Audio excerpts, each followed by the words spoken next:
Hey, it's Todd Ault, and welcome back to Wall Street Words. Today's word is bid. Refers to bid in offer or bid in the asking price.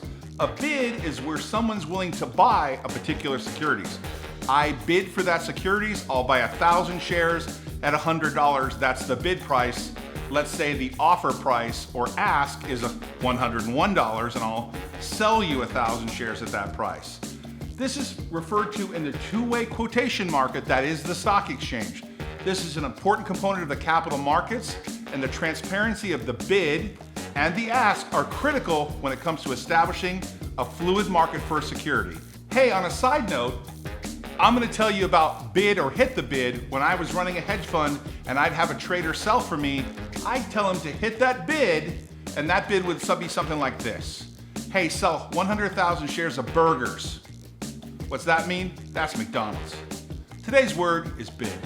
Hey, thanks for watching Wall Street Words. New words and terms delivered every single day. Please subscribe, push the bell. If you found this information helpful or you think someone could benefit from this information, please share this video. Thanks for watching our channel. Always good things happening here.